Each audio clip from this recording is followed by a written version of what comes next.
Good evening. Good evening. All right, I know it's a lot of folks in the room, so unless you got your mouth full and you don't want to spit on anybody, say good evening. All righty. Well, welcome to our main event, if you will, the start of our main event, our mandatory session for all families. And why that's important is because this gives us a chance to have all of you in one space. It gives us a chance for you to see the magnitude of what this organization is doing, has done, and continues to do. Families, if you're sitting at tables that do not have handouts, either grab a handout from a table that's near you, but if you can, sit at a table that has handouts, because we're going to talk about those and you won't know what I'm talking about, okay? So to start off, first of all, I want to thank Focus on the Family for allowing us to use their space. So let's give them a round of applause.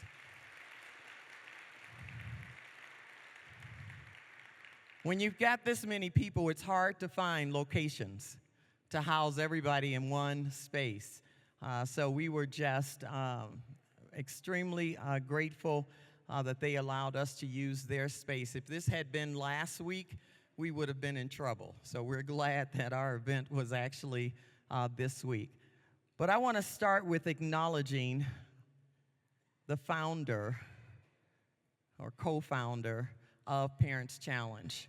So Steve and Joyce Shuck started this organization almost 25 years ago, and Steve is here with us.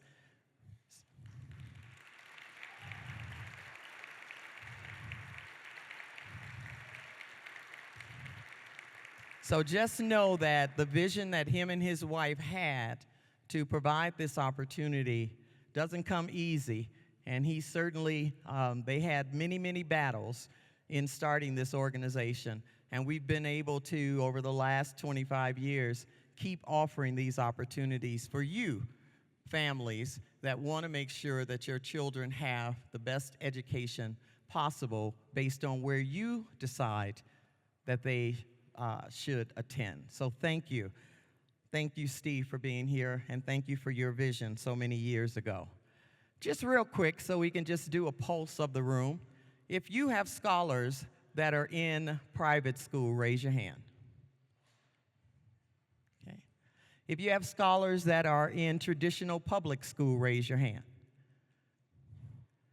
If you have scholars that are in charter public school, raise your hand. If you are homeschooling your scholar, raise your hand. So as you can see, we've got a great mix in the room, and that's the beauty of choice. If I could get all of the parent coordinators to please come on stage. And Melissa and Kareem, please come on stage.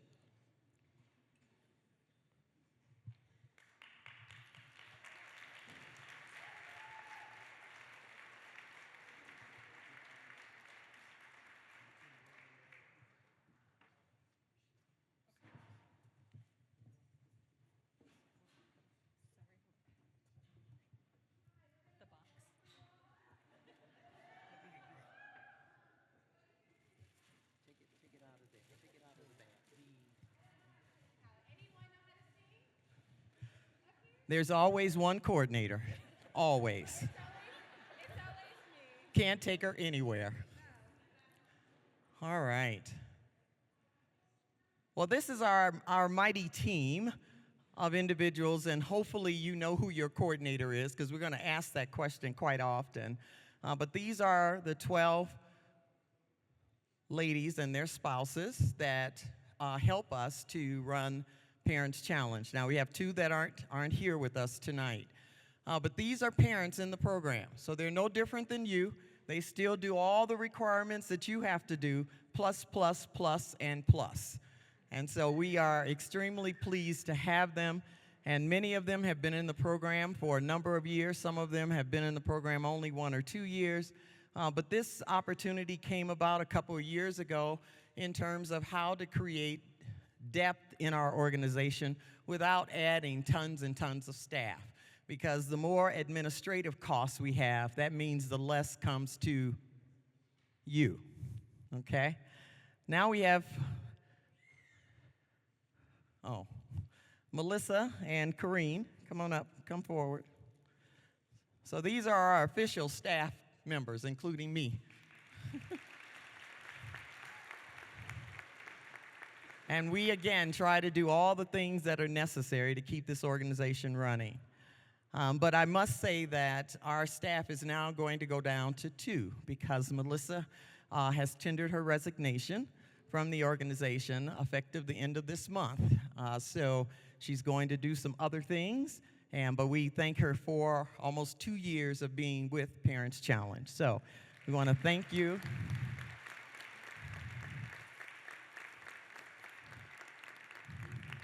And I won't make her speak because that's not a good thing for her. All right. So on your tables, okay, you guys can go now. Except Charisse, because she's going to sing.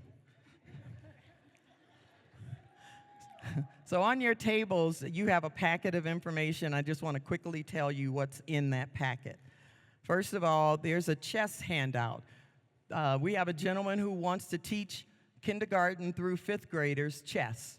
So if you are interested in having your scholar learn chess, scan the QR code. We're going to do one for middle school, and we're also going to do one for high school, but we're starting off with kindergarten. So if you're interested, do this QR code. There's a flyer in there about Career Day, and this is something new that was requested at our focus group. Is families said, you know, we always do sessions for those that are going to college, but how about those who aren't interested in going to college? Are there some other options that might be available? So we're doing a trade fair or we're doing a career day where you can come and learn about how to prepare for college and career, no matter what that is, college and career. And then you could also go to the trade fair. But it is, again, open to the public. We would really love to have tons and tons of people at that session because we've got probably about 9 different vendors, schools and organizations that are going to be there. So we'd like to really be able to showcase our families being in attendance. And then Sarah, raise your hand. So Sarah, her flyer is in there as well. And she's in school, and she needs some subjects to do some counseling with in regard to reading therapy. So her flyer is in there as well. So please take advantage of that opportunity. Help her out. Her goal is to really help students that are struggling with reading, and this is part of her degree, her master's program.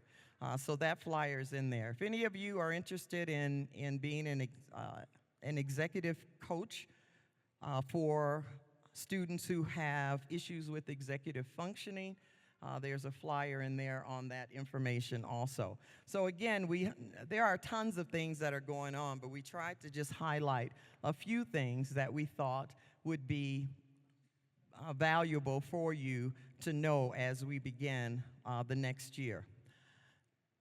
So tonight, this came about because of the Rikers. They invited me to a meeting with Bob Lentz, and sitting there and listening to him, I was just overwhelmed and said, our families need to hear this. Our families need to be exposed to this. Our families need this opportunity. And so Dignity Revolution, we were able to work out all the specific details, and here we are, getting ready to offer this program. Well, Bob is in the hospital. So he called me about an hour ago and said he's so sorry he couldn't be here, but his team still did what was necessary to represent the organization here. So I'm extremely pleased and excited. So you'll see his bio and so forth on the handout. But what's exciting about it is that his team didn't miss a beat in terms of making sure that Parents Challenge still had an opportunity to be exposed to this program. So we're very delighted that he his organization was able to do that. But Bob said he'll come back at another time and be with us, and we're excited for that to happen. Returning families, raise your hand. Got a lot of you, right? Over 159 returning families this year. There's some stationery on the tables. You know what the time it is, right? So we need some letters, and I need them pretty quickly. I don't want you to do them tonight because I don't want food all over them. But I need you to write some letters. And who are you writing them to? You're writing them to the people who helped us to keep this organization alive for the last 25 years. So please think about what would you want to hear if you were a donor providing support to an organization and how that organization has supported you. So please take the time, be thoughtful. What I don't want you to do on the letter is don't write, "Dear donor." Don't write, "Dear anybody." Just write your letter and then sign it. And if you could get those letters to us sometime next week, that would be fantastic. That would be very, very beneficial for us. We have a major donor event on the 29th of August. And we want to be able to use some of those letters to thank those donors for continuing to support. So if you didn't get a piece of stationery, let me know. I got plenty. But we would love to get letters from you letting donors know that you appreciate them. Okay. Can you get me 3 door prize buckets? Real quick, we're just going to do 3 door prizes. If you win, you'll pick up your door prize when you leave out. And I'm going to start to introduce Tom, who is going to come out. So he was born, as you can see on his bio, from one of the roughest cities in America, Camden, New Jersey. But Tom travels all over the world, sharing his story about the importance of valuing every person. And that's what we're going to be talking about tonight. And the idea is that Tom's life choices changed. He was a kid heading down the wrong path, and he shifted and made some huge changes in his life, and now his life has purpose. And isn't that what we want for all of our scholars, even for ourselves, to have purpose, and we know exactly why we're doing what we're doing. So he teams up with Dignity Revolution. They go all over the country, going to schools, doing this presentation at school assemblies, and we're going to be blessed to have the opportunity to have them present this to us tonight. So I'll do the door prizes, and then the next voice you'll hear will be Tom. So it's okay. You can stay down there. All right. So for the American history books, ticket number is, I'll just do the last 4, 9054.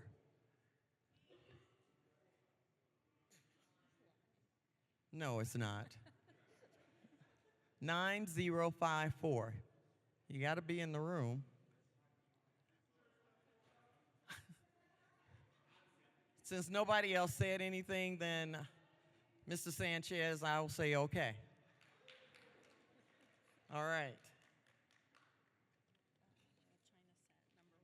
China set number 1. I want you to tell you where these China sets came from. So Lisa Jesse, one of our board members, her mother-in-law was downsizing, if you will. And these are China sets that have been around for a long time. And none of her grandchildren wanted them. So she decided to give them to Parents Challenge. So somebody's going to be blessed with a China set that's worth some money, because I looked them up. Don't go sell it either, no. Okay, ticket number 8832. 8832. Last 4 digits. 8832. Nobody? That's not it. Okay. 8862. All right. Okay. The first box. Okay. And then the last one is the bird puzzle. Okay. 8886. 8886. Okay. Very good. We got our 3 winners. All right, let's welcome up Tom.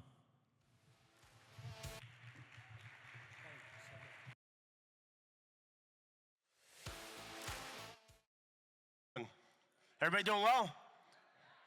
Give a hand for Miss Deborah, everybody. Give a hand for Miss Deborah. Well, my name is Tom Coverly. On behalf of Bob Lenz, I want to say sorry that he is not here. You guys would have absolutely loved Bob. He is, to me, one of the best youth speakers in this entire country. I've been working with Bob for a long, long time. I'm also a Dignity Revolution speaker, and then I speak on my own as well across the country. And then I do a comedy magic show all over the world. And so it is great to be here with all of you. My alarm went off at 3:30 this morning, and I was heading here on an airplane, but I've been on tour for the week, and then I got the call that Bob was having surgery, and hey, can you take his place? So instead of flying home, I'm flying here, and I'm so glad. So and my wife says, you go to Colorado. So here I am. I said, well, let me know, like, are people gonna be casual? Because I've been speaking to teenagers all week long in several states. So this is all the kind of clothes I have. Is like ripped up jeans, teenager. I'm 51 years old. All I got is like teenager clothes right now. So I said, I hope everybody is casual and we'll have a good time tonight. I want you to know, and we're gonna get talking in a little bit, but I want you to know that everything that you're about to see that I do on stage with magic tricks is an illusion. Everybody say illusion. An illusion is something that looks real, but we all know it is fake. It is not real. I don't have any magical powers. I'll be real with you. I have 0 magical powers. Everything that you're about to see tonight is sleight of hand, misdirection, and a lot of wasted years of practice, okay? I've been doing this for a really, really long time, and so I don't have magical powers. Every time that I get to an event or a school or wherever I'm speaking or doing shows, I always have people that will say, can I be a part of the show? And I want you to know, I never pick volunteers ahead of time. And the reason I don't pick volunteers ahead of time, because if I did, you would assume that person's in on the trick. Does that make sense? So I came up with a way to pick volunteers completely at random, and it's by doing this.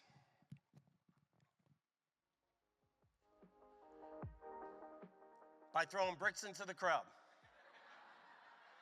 That would be wrong. That would be wrong. But let's do it anyway. Ready? Oh! Just kidding. We need a cleanup on aisle 1 over here. You all right, dude? Let me come on down to you. Had to get the kid involved. You like the cool teenager clothes? No. Oh, no. Oh. Have you ever helped a magician before? No, sir. You're not helping this one at all either, really, to be honest. So you have the brick. What's your name? Cyrus. Cyrus, nice to meet you, Cyrus. Cyrus, who is this sitting next to you? My dad. Your dad? Your dad didn't even try to save you. He dove right underneath the table. He's like, I'm getting out of the way. No, I told you, everything I do is an illusion. An illusion is something that looks real, but we all know it is fake. It is, sorry. You got scared, though, didn't you? That's what you get for making fun of my clothes. All right. That's all right. So here's what we're going to do, Cyrus. I'm going to have you pick a volunteer. The good news is there's no candles that are lit on the tables, I don't think. Anybody see a candle lit? If so, we'll pass it around. All right, cool. This is your only chance to throw bricks at people, okay? So come on over here, buddy. I'm going to have you stand over here. And I want you, Cyrus, to give it a good throw. You could throw it this way. You could throw it that way. I'm looking for someone that is an adult to grab this, okay? So give it a good throw. as far as you can. But I want you to stand right here and look my way. This way you can't pick anybody that you might know in the crowd. As far as you can.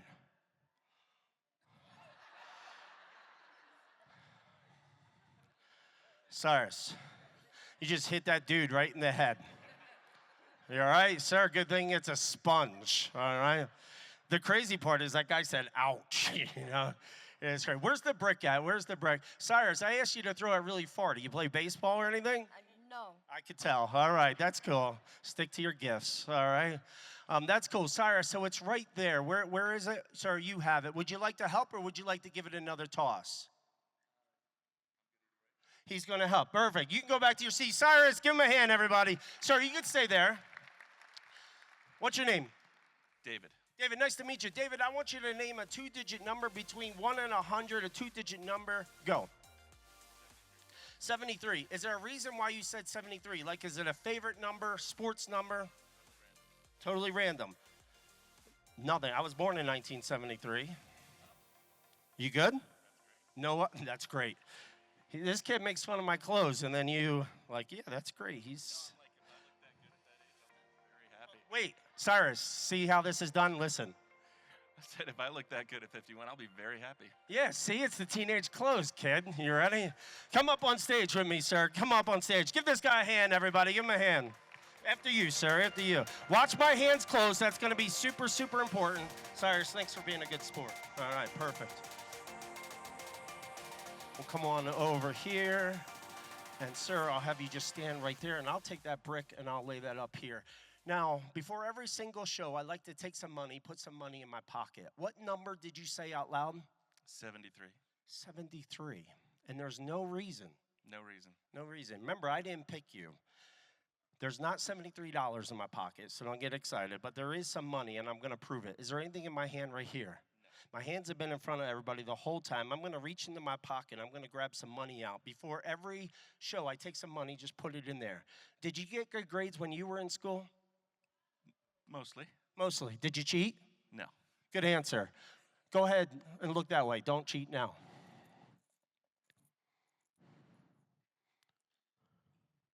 You want to pick a different number?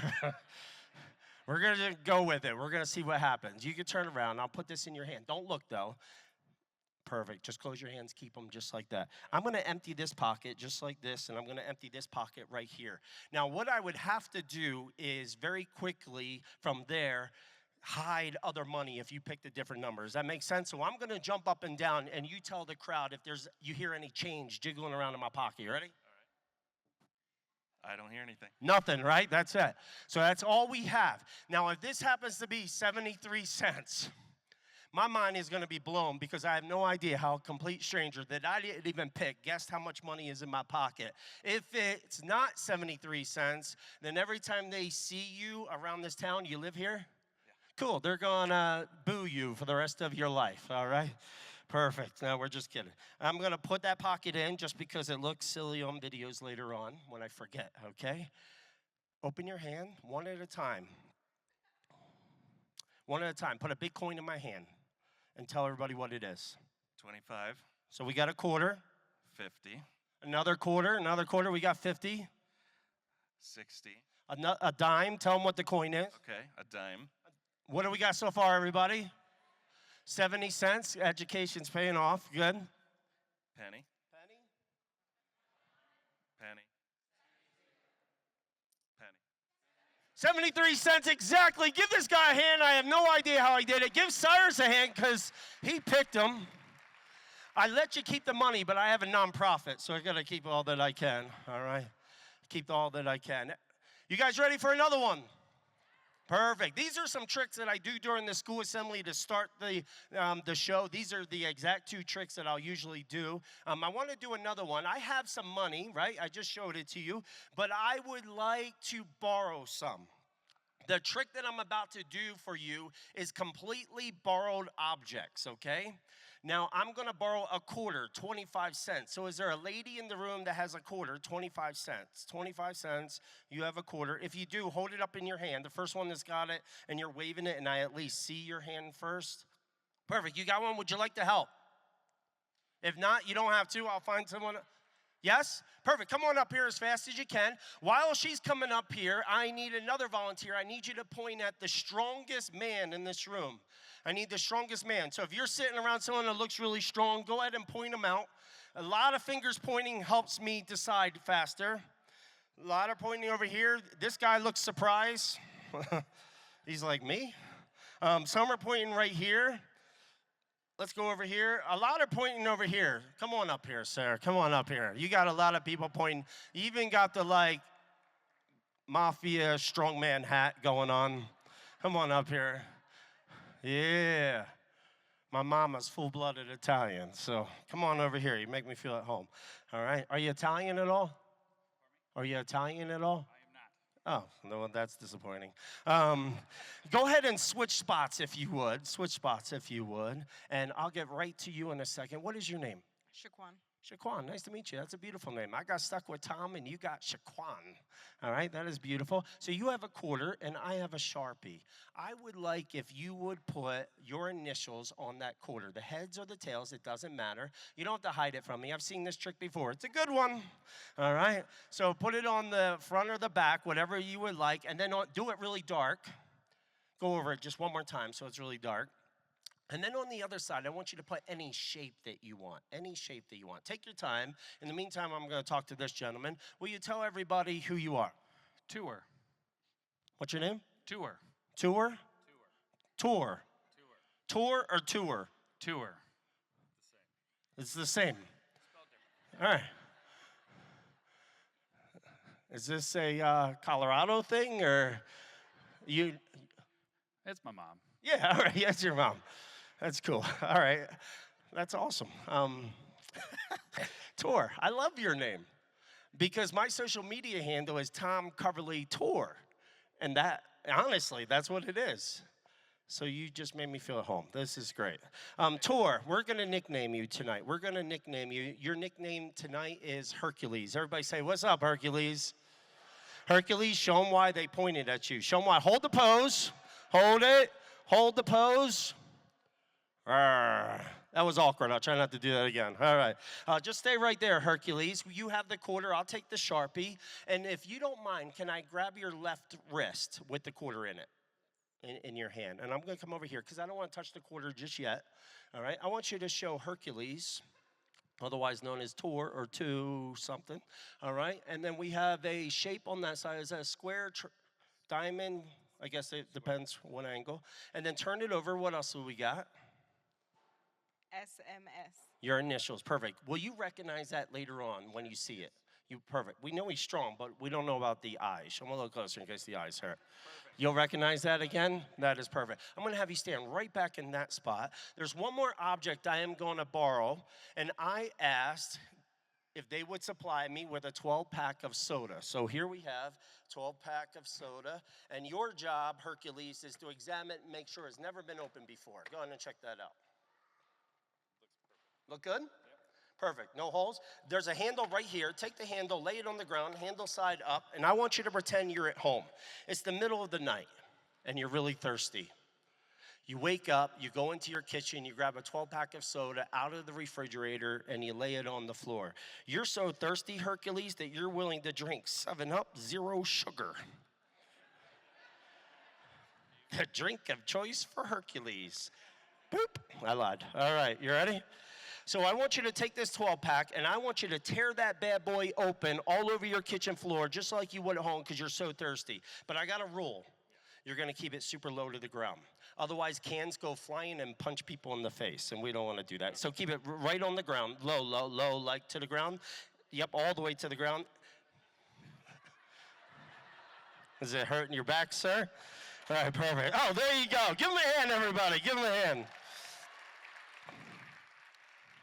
That was good, man. You're a beast. I'm sure your family's proud. This is what his kitchen looks like every morning. This is great. I want you, Hercules, to pick up a can that's not been dented by your Hercules-ness. Does that one look good? Looks good. Has it ever been opened? Nope. Is there soda inside? Thanks for shaking it. They will thank you here in a little bit. Hence the cloth, just in case someone did that, okay? I'm going to take it. You scare me. You go over there for now. I'm going to have you come right on over here. And if you don't mind, tell the crowd, yes or no, has this ever been open? No. I want you to look at this side. Yes or no, ever been open? No. And anything on the sides? No. Nothing. I want you, for the first time, to place the quarter in my hand. This trick that I'm about to do for you is one of the most requested tricks that I get asked to do, partly because it's done with completely borrowed objects. Now, I was taught this trick by a magician who is not really famous, so you probably never heard of this guy before, but his name is Chris Angel. Don't you woo him. He wasn't invited to do this event, okay? No, he is really popular and he's famous. He's got a show in Vegas. And true story, actually, he didn't teach us. We have a mutual friend. His name is Wayne Houchin, and he taught both of us how to do this trick. And he gave Chris Angel permission to do it on his Mind Freak special years ago on TV. And he gave me permission to perform it on stages around the world. So I hope you guys enjoy it. Here we go. That's your quarter still. I didn't switch it while I was talking. I'm not wearing any sleeves, so watch close. Just come stand right up this way. Everybody say one. Everybody say two. And everybody say three. Nothing in that hand, nothing in that hand. Yes or no, has it ever been open? I'm going to show you right here. Has it ever been open? No trap doors. There are people in the crowd counting on you. Make sure there's no trap doors there. All right, you can come a little closer. Scary man, you stay there. All right, yes or no, never been open. I'm going to put it right next to your ear. Listen close. Are you going to swear? No, I'm not going to open it, I promise. I just want you to hear it. I just want you to hear it. Yes. Do you hear it inside the can? It's hitting the bottom now. I can hear it. Yes. You can stay right there. That's from you. There's liquid inside. Shake, shake, shake. You ready? Go ahead and hold on to that if you would. Hercules, come back over here if you would. Hercules, I want you to examine my hands. Before I move my hands away from this area, I want you to examine. Besides the soda all over my hands from you, I just want you to just see, is there any quarters in my skin? No quarters in your skin. Nothing, right? I need you to do exactly as I do.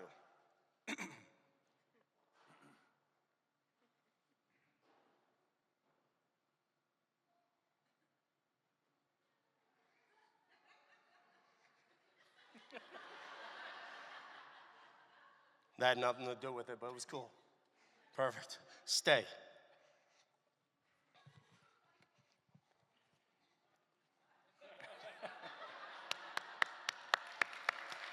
Wait, I messed up. This is Colorado. I've done a lot of shows through the years in Colorado. I know I should know better. You guys don't like your paper like that. You like it over the top. Am I right, Colorado?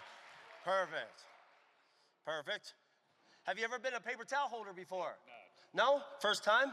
If you said yes, I would be wondering what's happening at your house. That would be weird. All right. So you stay right there. I'm going to ask you to take that can, put it in your left hand, and hold it as high as you can in the air, right over the paper towels. And then I have this cup here, and I want you to pour it right into the cup from way up there. Right into the cup. Or all over my hand is fine too. Do you pour your own drinks at home? Yep. You shouldn't ever again. Now everybody misses from up there. I want you to do it close. Are you right or left-handed? You can put it in your right hand. You can line it up just right and do it really close. Now if you miss from here, I can't help you, lady, okay? You ready? Here we go. Can I hold your cup? Yeah, there you go. Ready? See, you're doing good. You can start pouring your own drinks at home again. All right, that is perfect. Turn the can around. Give it a good shake. You can stop. It's not the Salvation Army kettlebell or anything like that. Sir, is there anything in there? I'm going to lay this down right there. Resume position. Perfect. Thank you. There is only one way to get the quarter out of there. The quarter is way too large to fit through that little opening at the top. The only way to get it out is to have someone strong come up here and rip that thing open. Hang on, Hercules. I'm still looking for someone. I'm kidding, it's you. Go ahead and hand it to Hercules. Hercules, I want you to hold it sideways. Now, Hercules, I don't want you to hurt yourself. This is not a race. Take your time. You're going to go back and forth and keep the quarter inside. But as you do, they're going to keep clapping for you and cheering you on. Cheer them on, everybody. Perfect. Freeze. What side has the quarter in it? The bottom? Untwist it just a little bit, but take your time. I don't want you to get hurt. Untwist it. You can even pull that straight off and lay it on the ground like the other mess you've been making. Perfect. And in the meantime, while he's doing that, put your hands together, and then he's going to dump the quarter into your hand from the can. And when he does, you're going to feel soda get all over your hands. That's called revenge, okay? Go ahead and dump it in her hand if you would. Lay the can down, come close together. Look at both sides of that quarter. We have your shape on that side, your initials. Same one? Same one. Yes. It is. Give them both a hand, everybody. You two can go back to your seat. Thank you so much. Here we go. One more hand for my volunteers, everybody. Everybody having a good time? Awesome. I want to turn your attention to the screen in a minute. This is going to give you a really good idea. We're going to talk about it in a little bit just afterwards to what Dignity Revolution is all about and all that we have to offer. You know that feeling, You're the sweetest. the moment when everything was going well Hey, buddy, I'm home. Hi, Dad. until it was not. Is everything okay, bud? When the ones you love suddenly felt lost and alone. When the steps forward felt hard to find. They're gonna love you. Buena suerte. Every single day in America, 1,800 teenagers attempt suicide. At Dignity Revolution, we link arms to extend love, standing up for the value of every person by strengthening mental health and reminding our students of their worth. I'm so proud of you. Because every student has a story. Hey! We instill hope through customized curriculum, programs, and events. We offer a comprehensive pathway towards healing, towards hope, towards healthy hallways and homes. It's time we change this world. As a leader in the school, it's extremely important to team with the teachers who actually are in the classroom and have a pretty solid vibe on what the students' needs and desires are. Well, the first part that we personally utilized was going to the training, and so that component was a day seminar with Deb Tackman, which was phenomenal. She's an amazing leader. She's got a wonderful heart, and so we sent a small team of teachers to this training just to check out the program to see if it's something we thought we could bring back to Blaine. And through laughter and tears and excitement, we just loved what we had taken away from this program and wanted to bring it back to our school. We kicked off the challenge by bringing Bob Lenz in to speak to our 9th and 10th graders. And it was one of the most amazing assemblies I have ever seen. Bob had them in the palm of his hand, and the kids were drawn in and they were talking about it for the entire year. I have seen a ton of anti-bullying programs. I have gone through anti-bullying training, and every single one of them just seems to be very reactive. What happens when you see this? And the one thing that I love about Dignity Revolution is that not only does it have that necessary reactive component, but it's very proactive. When we were able to hear about this program, we thought this is something that Blaine needs. We need a program that is not going to focus on the bullying aspect of the negative things that happen in our schools, but also to focus on character building and to focus on empowering kids to be better people. Now we are working on equipping and training our teachers and getting them able to use these programs in different activities in their classrooms, as well as empowering student leaders to continue to further the program's mission.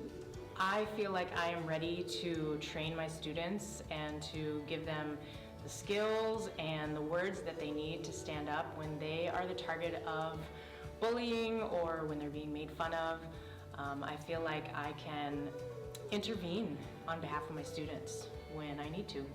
So this program is so much more than an anti-bullying program. It is a program that uses interpersonal communication to build up and empower students to stand up for the value of every person. Just really amazing and is having an awesome impact. Dignity Revolution is a tangible way to empower students and give them the courage to stand up for themselves and each other.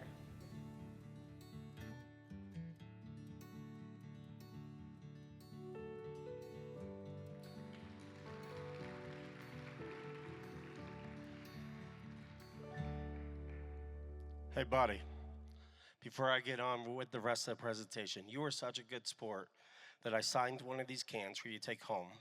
You put it on a shelf, sell it on eBay from the guy with ugly clothes, whatever you would like to do, okay? But tonight, if you put it under your pillow, it'll turn into a $20 bill. Just remind your dad that it does that, okay?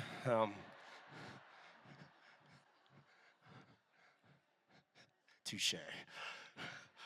Life is fun, right? Isn't it good to laugh? Isn't it great to laugh? Yeah, it is really good to laugh. We're going to have a great time as we just kind of talk about Dignity Revolution.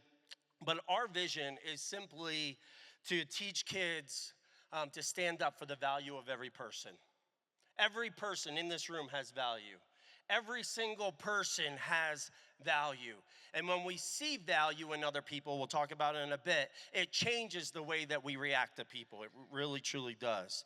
This year, the entire team will be in about 150 schools across the nation, touching probably about 100,000 plus students just this year alone. And Bob's been doing this for a really, really long time. And so reaching students is just, it's been incredible. This week I was on tour in several different states, just speaking to students, and it's great being here with you tonight to speak. Dignity Revolution has school assemblies. So number one, you saw that a little bit, the school assemblies. We get a chance to go into all different kinds of schools. I know in this room, right, we have homeschool, we have public school, we have private school, we have Christian schools. We adapt the school assembly to your school, right? If it's a Christian school, we have a faith-based school assembly that we can do at your school as well. Besides bullying prevention, we talk about a lot of other topics. Suicide prevention, self-esteem, self-harm, drug use, kindness. We can go down the list of all the different things that we talk about. Tonight, we're going to focus on bullying prevention and value. But I do want to mention that about suicide prevention for a minute. How many of you would agree that that is a big, big problem in our nation right now? Yeah. For 2 decades, I've been speaking, for over 2 decades, speaking to students, but for 2 decades, the youngest that I was ever personally contacted about to say, Tom, will you come to our school and speak, was 11 years old, and it stayed that way for a lot of years. Since the pandemic, I've been contacted about a 10-year-old, 2 9-year-olds, an 8-year-old, 7-year-old, 6-year-old. Not only is it a big problem, but the age is getting younger and younger. I want to share a quick story that happened at one of our school assemblies. Afterwards, there was a senior in high school, this girl that came up to me and she said, Tom, tears rolling down her eyes. She said, the only reason I came to school is because I wanted to secretly say goodbye to my friends. My friends had no idea that I planned on giving up on this gift of life. She said, I wrote a suicide letter last night, and I just wanted to say goodbye to my friends without them knowing what's going on in my own way. She said, I had no idea there was going to be an assembly speaker talking about bullying and suicide prevention.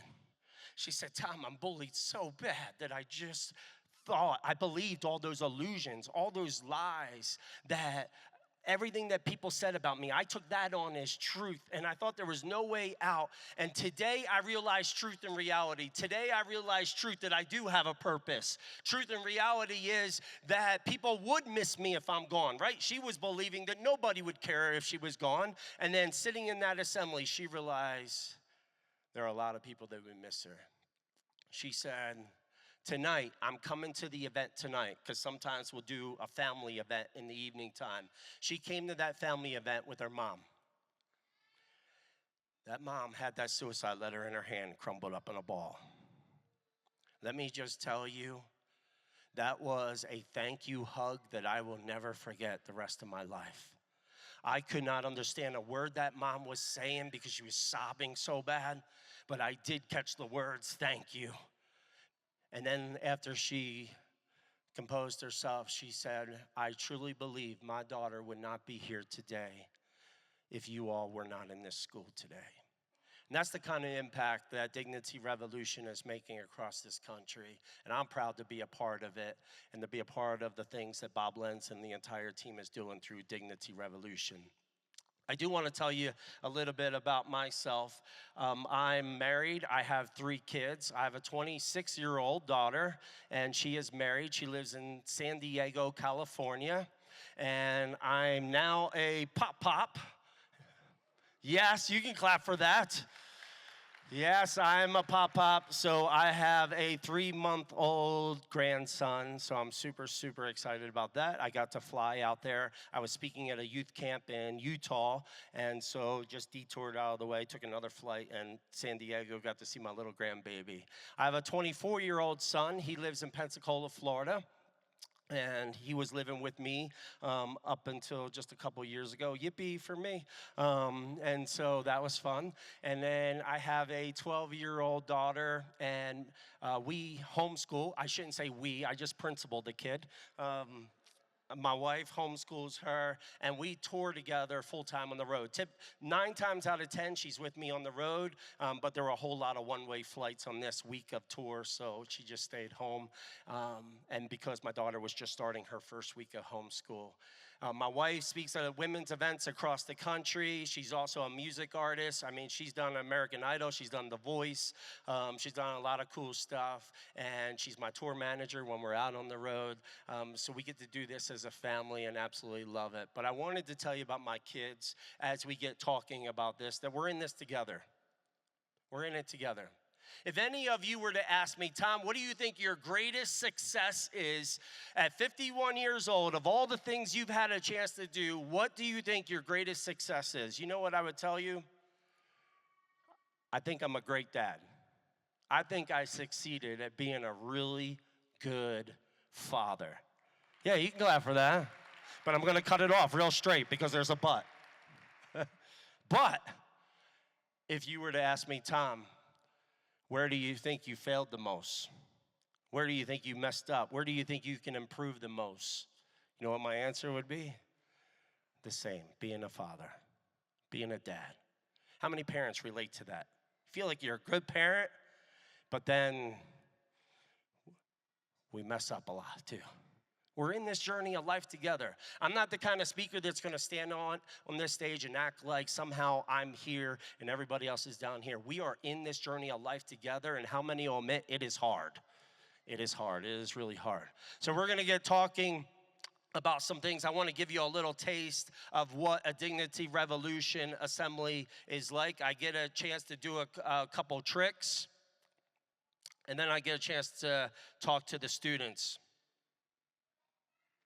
I started off telling you everything I do is and I did that on purpose, because anybody that knows me knows what you just saw behind me is not my biggest illusion in this life. And the reason it's not my biggest passion in this life. And the reason it's not my biggest passion is because it's an illusion. It's not real. But what I do get passionate about is reality and truth, because reality and truth has a chance to change some lives in this room. It has a chance to filter down to your kids. It has a chance to spread when we deliver some truth and reality that affects our lives. And I get a chance to share that with the students, the difference between illusion and reality. I used to fly out to Hollywood a lot and entertain celebrities after they would do a movie wrap. Not rap as in singing, but rap as in we finished the movie. And they would bring me out to come entertain these celebrities that you watch on TV and in the movies. And when I would do that, I realized that Hollywood is the greatest at creating illusions. They are so good at it. How many of you have ever seen the movie Transformers before? Great movie. But I know at your age, and if you have any kids that are at least this tall or taller, they will probably realize the difference between illusion and reality. And I know that because no one in this room would walk up to your car, start talking to it after watching the movie, hoping it turns into a robot, right? You know the difference between illusion and reality. So as a motivational speaker, when I go into the schools, I get a chance to destroy some of the illusions and lies our young people are believing about life and replace it with truth and reality to who they are and to who others are. And we're going to do that today. Here's one of the illusions that young people are believing. Actually, Lucas, are you around towards backstage? Back in my backpack are 2 magazine covers, if you don't mind grabbing. You've all seen magazines, whether the health or beauty magazines, in the grocery store. Our kids see them all the time. And there are a lot of people believing the illusion and lie that if you don't look like the cover of a magazine, you don't feel good enough, somehow you don't feel beautiful enough. Our society has done our kids an injustice in a lot of ways in telling them that that is perfection and anything else below that somehow doesn't measure up. I did a red carpet event years ago for a famous supermodel. You may have heard of her. Her name is Cindy Crawford. Anybody ever hear of Cindy Crawford? Cindy is known for making a statement that I'm about to say, but it was awesome to have about a 30-minute conversation with her in regards to my school assembly. And she said, Tom, I believe every single one of those illusions. Thank you, buddy. I forgot to grab them. Cindy's on the cover of this magazine. Recent picture of Cindy, but all of you know she's been on the cover of over 1,000 magazines in her lifetime. And so a lot are believing that illusion and lie. And she said, Tom, I believe those illusions. She said, Tom, I wish I looked like Cindy Crawford. I want you to think about that for a moment. You have one of the most famous supermodels in our day and age that wishes she looked like the cover of her magazines. Why? Because she knows she was in the studio all day long. She said, Tom, there's thousands of pictures taken of me. And then there's an entire team of people editing those photos for weeks and months before we ever see it on the newsstands. No wonder there's so many young people in our nation dealing with eating disorders, cutting themselves, or ready to give up on this gift called life. Because they're measuring their value and their worth by a lie. What has been told is perfection. Our kids are so used to taking the cell phone, we snap a few photos, and before we put it on social media, what do? Edit, filter. And in 1 or 2 clicks, we can quote unquote make those pictures look better. And so I get a chance to stand on stages and talk to kids that they're perfect the way that they are. I told you I have 3 kids, and I want to tell every lady, every young lady in the room the same thing. So look me in the eye, every young lady, every lady in the room, because even grown women need to hear this just as much as the young ladies. You are perfect. You are beautiful. Don't change for anybody. Don't change for anybody. Guys, look me in the eye now. I know it's awkward. Look me in the eye. I have a son, and I'm going to tell you the same thing I would tell my 24-year-old son. For 24 years, I've been telling him the same thing. Guys, look me in the eye. You're all right. You're just okay. No. You're perfect. Ladies, guys deal with the same issues. Guys don't typically talk about them, though. Guys, as a whole, right? I have to, as a motivational speaker, out of over 5 million people that I have talked to through the years, as a whole, ladies or young ladies will sit around and have no problem having a real discussion about their insecurities. Guys, as a whole, they're like, you don't see guys in a circle going, hey, man, do these jeans look really good? Well, I did tonight. Do these jeans look good, right? Or do whatever, right? We don't really talk about our insecurities, but guys deal with them just as much. You know why I know that?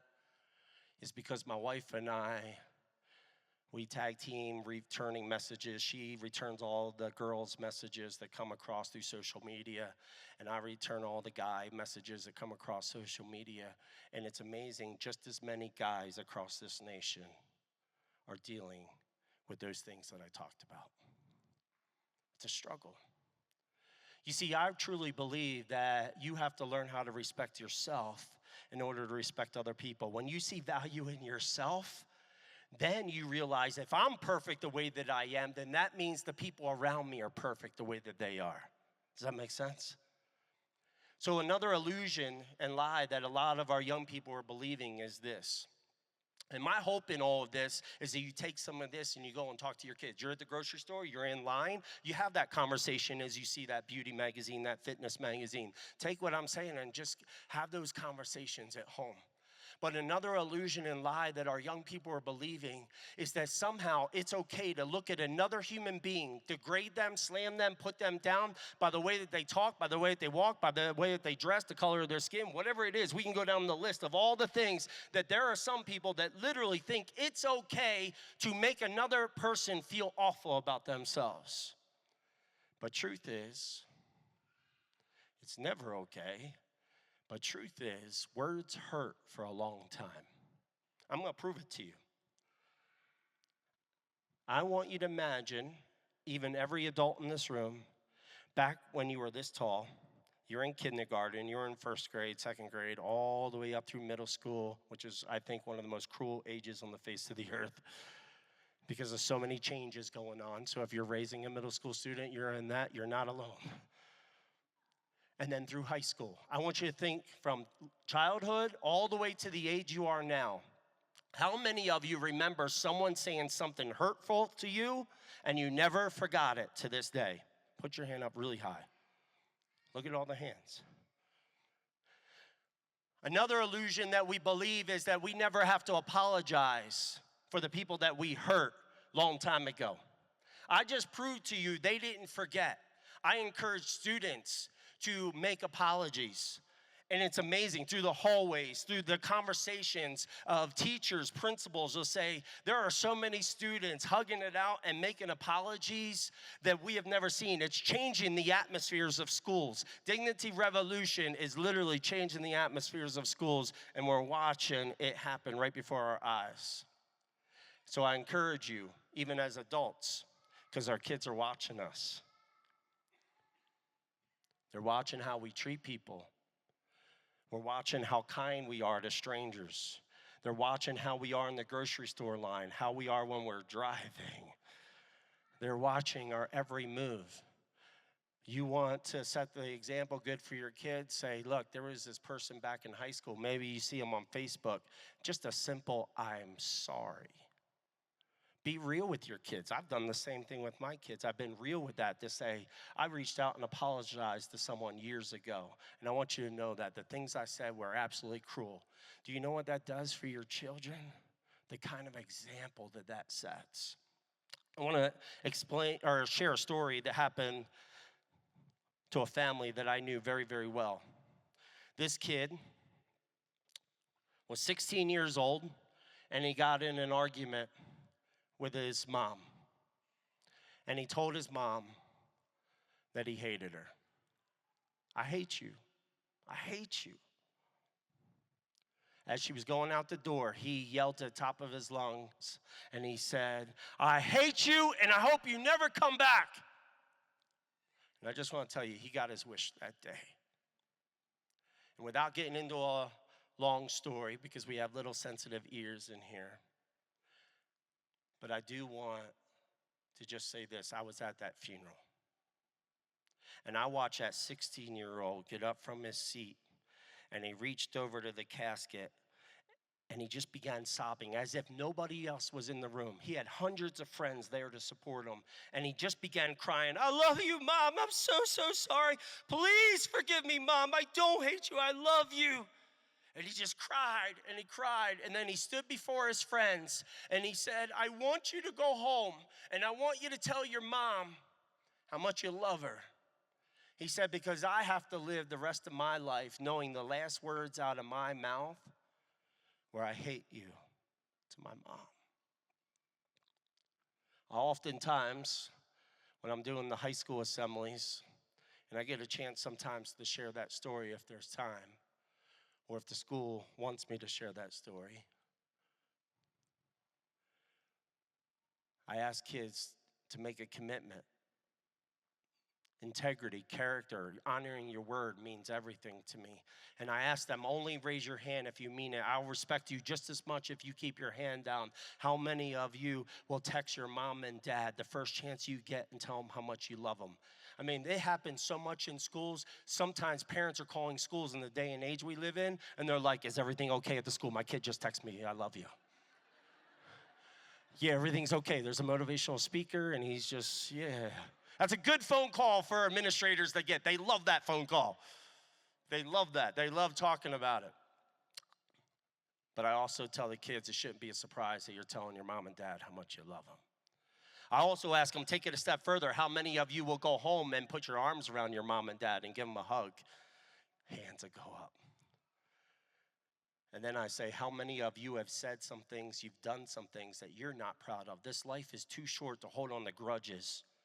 How many of you will make something right? And I'm asking for you to apologize. Just simply say the words, I'm sorry, to your mom and dad. And all the hands that'll go up. And the most rewarding thing for us is the emails that we will receive from parents that will say, I don't know what was said at that school assembly, but all I want to say is thank you because it changed our home life. I have parents that receive apologies and then parents that say, my kid apologized to me and set the example, and it made me realize I need to say sorry to my kids. And so we need to be real with our kids. Fast forward to that illusion that I said that it's okay to laugh at people, make fun of them. That's never okay. And I want to share one final story, and I'll wrap it up here. I walked into a middle school cafeteria. There were probably this many people, students, middle school students sitting there at the cafeteria table. I was talking to the teachers over here. And we were just having a conversation. I broke eye contact for 3 seconds. Everybody say 3 seconds. And the reason I say 3 seconds is because it's a hashtag I use a lot on social media, because I believe it only takes 3 seconds. At every room you walk into, look for someone that's lonely, look for someone that's hurting, look for someone that needs a compliment, a kind word, a hug when it's appropriate. Those things go a long way in changing someone's outlook on life. And so I took just 3 seconds to look around the room, scanned it as I was talking, and I noticed something. I noticed everybody else sitting with someone except for one person, sitting by himself. So I excused myself from talking to the teachers. I went over. I said, young man, I said, there's a group of students over there that I said I would eat with them. Why don't you come and eat with us? And this is what he did.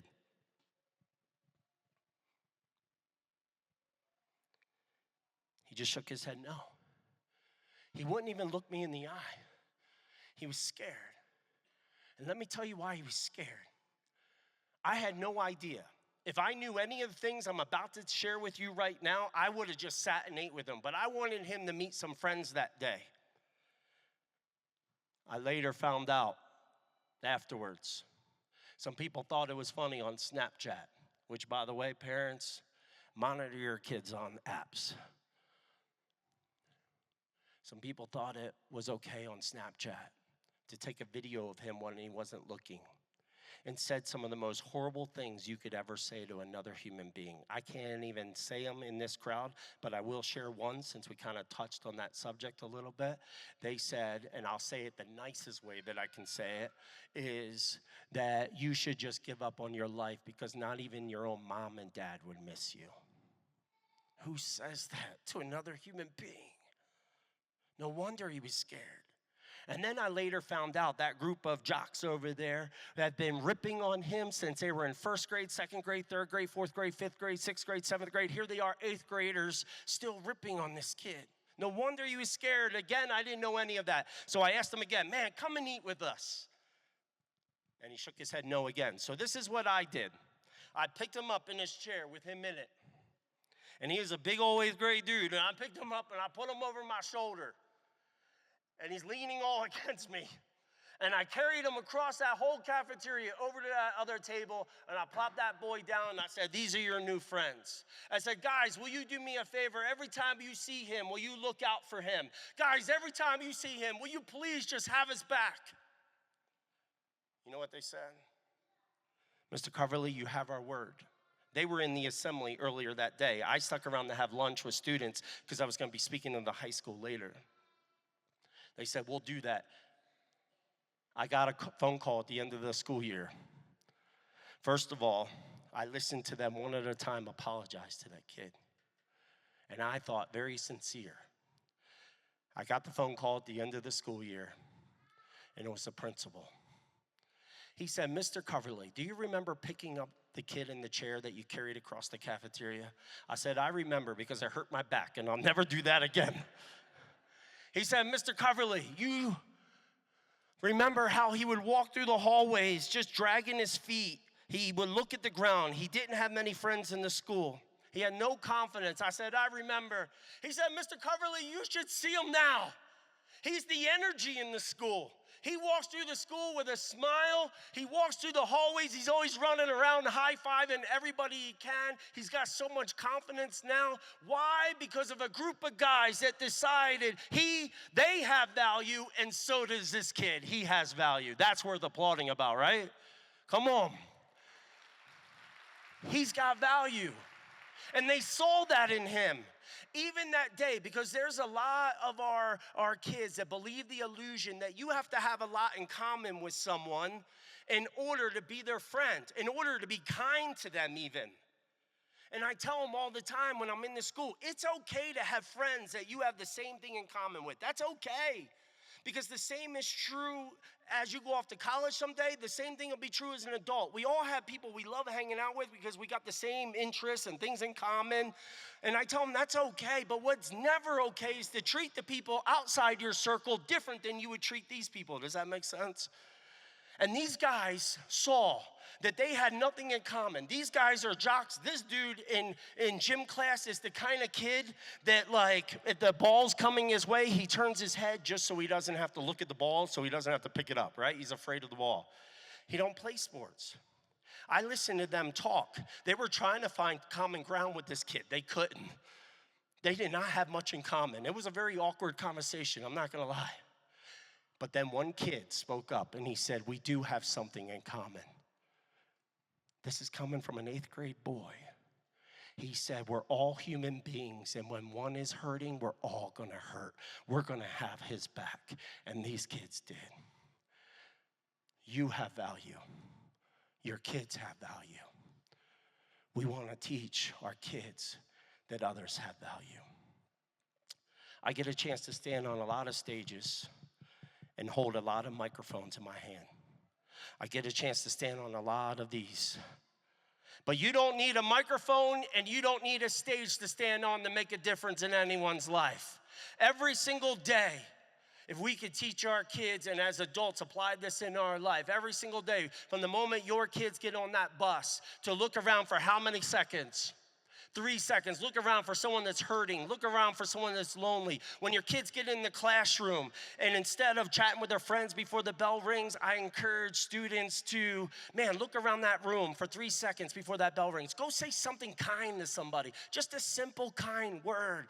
Because there are people in your surroundings, people in your neighborhood, people you work with, people that your kids go to school with that need you just like this kid needed those kids. And we can change the world and show the world that kindness wins. I love you guys. Thank you guys so much.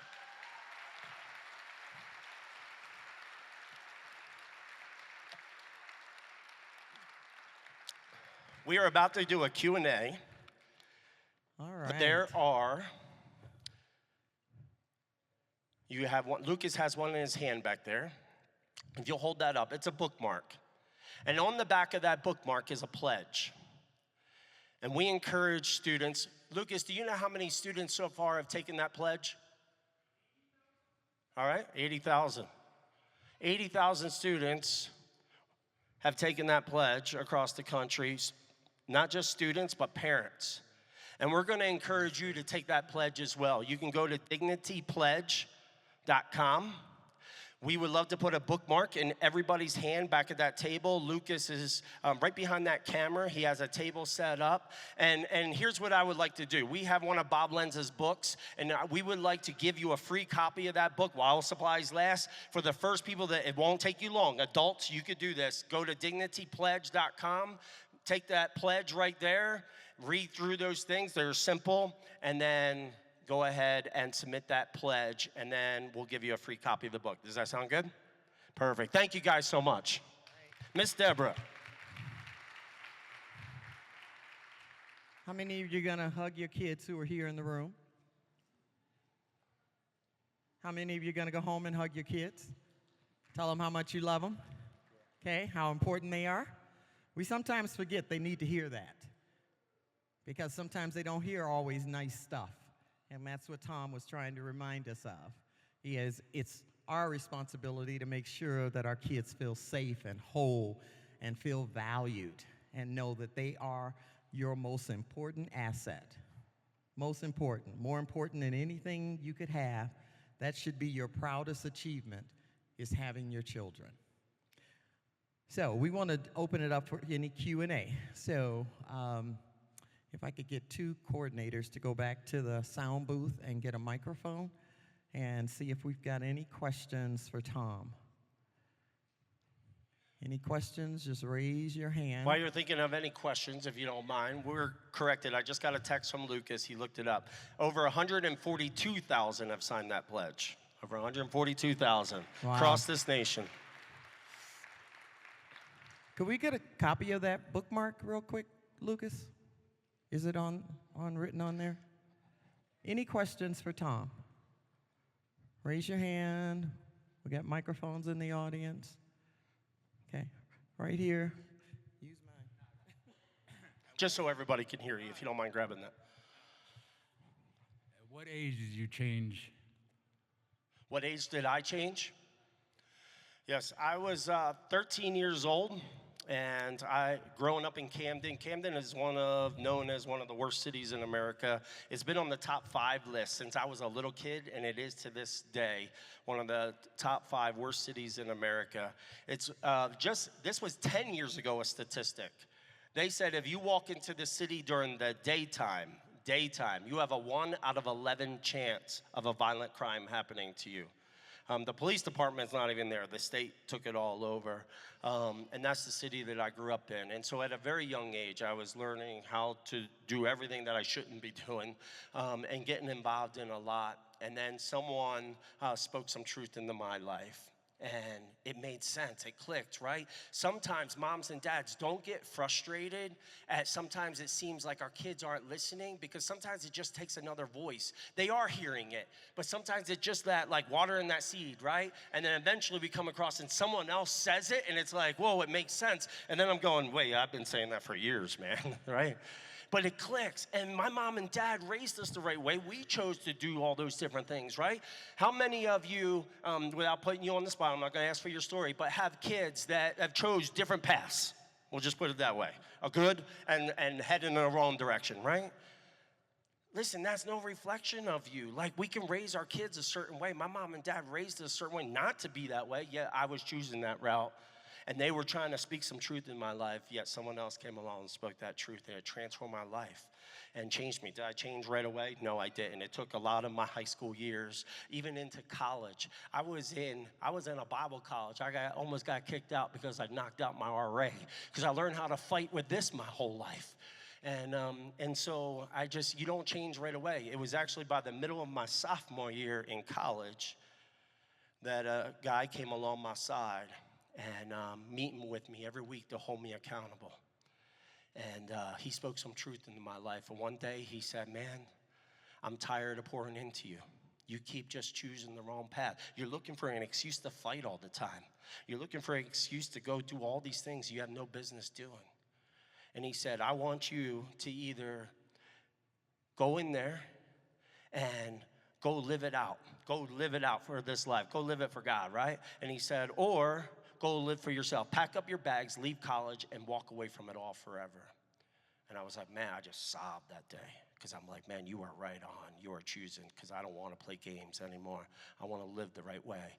And so now, instead of going to university parties and places I had no business on the weekends, my freshman year of college, here I was taking my students, my fellow friends, who looked at me as the punk city kid, and I was taking them, I'm like, load up in the college van, and we went to New York City, and we went to Philadelphia, and we went to Atlantic City, all stomping grounds at every place that I used to travel and go and hang out, and I was taking them there so we can just go pour love on people.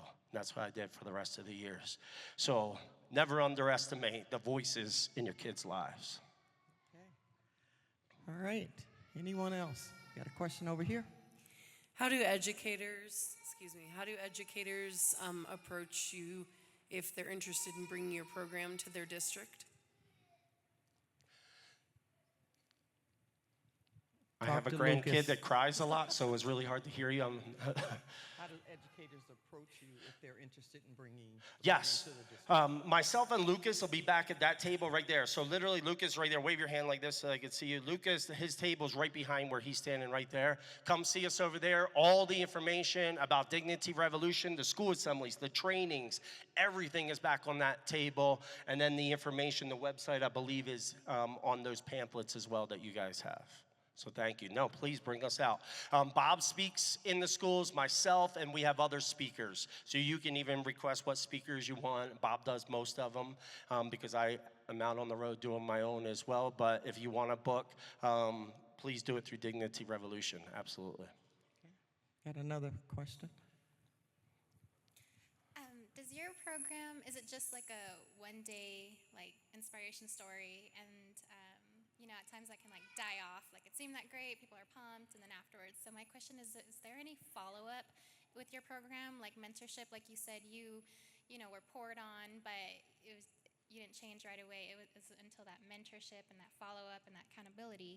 So I'm just wondering, does your program, if it doesn't provide that, do they have resources? Yes, absolutely. Great question. This is Parent Challenge. We have a Student Challenge. Our Student Challenge is curriculum that is written by Bob and the team of people. And so they've written this curriculum, and we have trainers that will train you to take this into your classroom, take it into wherever you want throughout the school. Maybe it's an after-school thing. You can take it in with your homeschool and your students at home. It can be adapted in so many different ways, and that will take that assembly and it just digs deeper for weeks, right? I don't remember exactly how many weeks are in that curriculum. I want to say at least 5 weeks, if not 8 weeks, and it'll take them through this curriculum, and that is a great follow-up because it's a lot of hands-on. You may have seen in the video of like them looking like they were doing some activities and things. It's a lot of activities and hands-on. So if you're like, man, I don't know what to say, and I don't want to just read through the curriculum and then just kind of say that, students are hands-on with this curriculum, and it just drives it home even more. So I would challenge you to look at the Student Challenge on Dignity Revolution. Okay, question over here. Great question. Since we heard earlier that Bob had been going to the hospital, and you mentioned going through a surgery, he's just been on my heart all evening, and I was just going to ask if you could lead us in a prayer for Bob. Absolutely. Would love to. Would love to. God, we love you. We love you. We love you. God, we know as we're even praying, God, not everybody in this room believes the same thing. There's a lot of different beliefs in this room, God. And so, but right now, God, we want to pray for Bob. Bob loves you, Jesus, and we love you, and we just want to just ask for your healing hand upon his body, God. Lord, he wanted to be here so bad. In the most desperate way, he wanted to be here. And if he could have had surgery up on the stage as he was speaking, that's Bob. He would have done it, God. So I just pray, God, for complete healing. Thank you for this gentleman asking for us to pray for him. And I just pray that you just pour out blessings on his life. In Jesus' name, amen. One more question. Yeah, hi. I'm super introverted. I'm a mental health therapist. I work with foster kids and lots of your public school systems. I've been in most schools probably that are represented here. So I heard you say you're a nonprofit. So is there things for your programming that help reach those communities and agencies that probably wouldn't be able to afford to bring you in? Like, is it the training that you were talking about with hers or something else? Lucas, you have a microphone? Did you hear the question? I'm going to refer that to Lucas, if you don't mind, because Lucas has been around the Dignity Revolution curriculums and trainings a lot longer than I have. Sure. Yeah. So great question. We do have a cost that comes with everything, but our heart is to get this into as many places as possible. So if there were financial obstacles from having DR come to you or be a part of your program, reach out anyways, ask. We will do everything in our power to make sure you get the tools, the resources that you need to help with students and their mental health everywhere. All right, let's give Tom some more appreciation. Thank you. So here's the pledge, and I know you'll pick it up on your way out, but let's say it while we're here. I pledge to always be kind, to always be loving, to be peaceful, to be patient, to be a person of goodness, to bring joy everywhere, to be a person of faithfulness, to be gentle with my words and actions, to have self-control, to be a friend to all. That's not so hard, is it? That's the pledge. And just think about it. If we all did that every day, we probably wouldn't see so much tragedy and trauma in our communities. If we all did that every day. But every person has to do it. So you can't say, well, if they would do it, things would be better. Or if she would get her act together, we wouldn't have these problems. Stop blaming other people. Do it yourself. Each one, reach one. Each of us have an opportunity to make a difference in somebody else's life. Take ownership, take responsibility, and help your scholars do the same. They are our most, that is when people ask me, what is your greatest achievement? I say my children. They are my greatest achievement. And I want to make sure that I pour into them everything that I possibly can. And do I get it wrong? Oh, yeah. If you talk to them, they'll tell you. My mom used to go give us ice cream, and then she'd spank us after she gave. I think they're lying. I don't remember that, but they do. No, I give them ice cream, and then I tell them, meet me upstairs. We needed to have a conversation. So, again, I want to thank you all for being here. Couple things before, we're going to get out early tonight, but couple things. This is our first week of school for many of you. Some of you started school last week, and homeschoolers have been schooling all the time.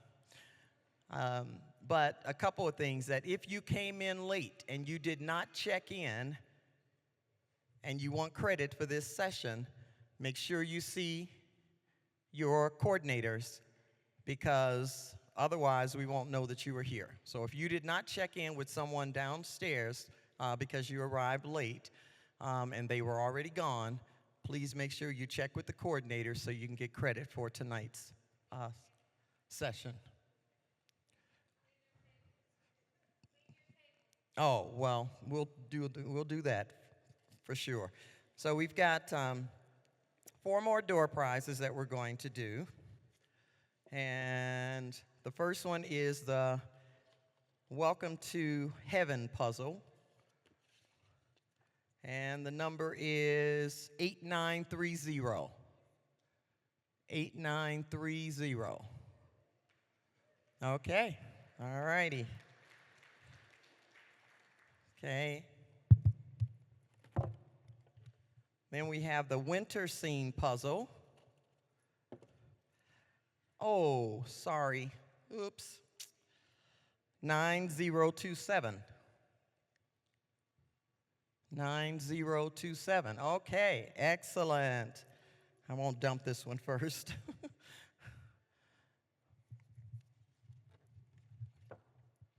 We have the butterfly puzzle. And 8857. All right. And then we have the China set number 2. And it's 8858. China set number 2, 8858. So we got 2. Karuchi, I'm going to call somebody else. 8923. 8923. Oh, well, this one, no, you get both. I'm sorry. That's right. Okay, now I'm putting all the tickets that have not won in one bucket, because I got 3 gift cards.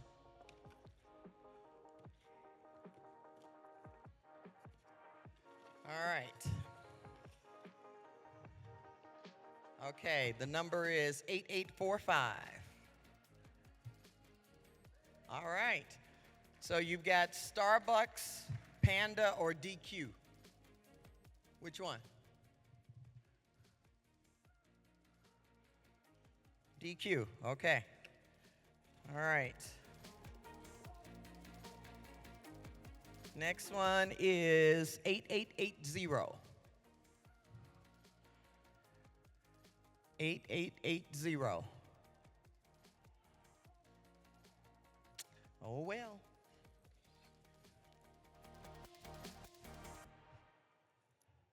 $8,772.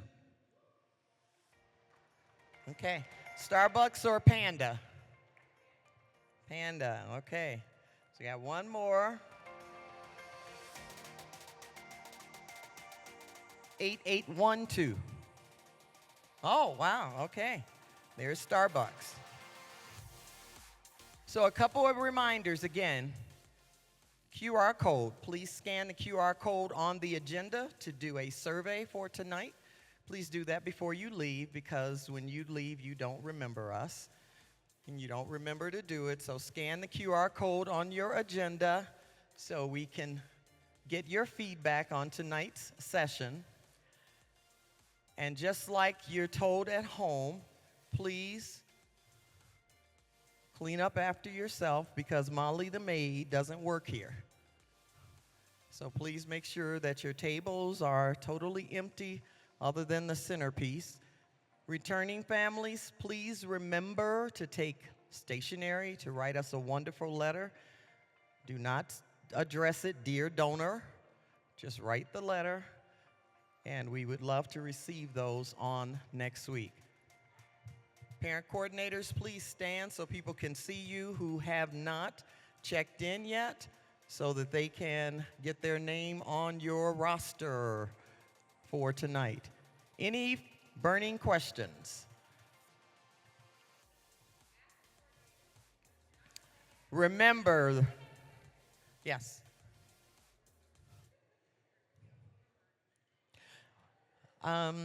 We'd like you not to fold them, to mail them to us. So if you want to put it in a big envelope or drop them off to our office.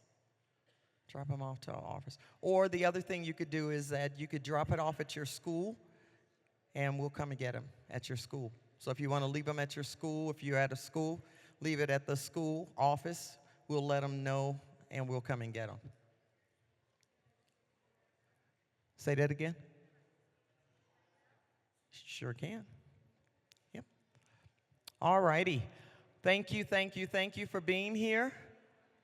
Have a wonderful time with school this year, and we look forward to working with you. Our upcoming sessions are in band, so please register and sign up for them, and we'll see you at the next event. Have a great evening.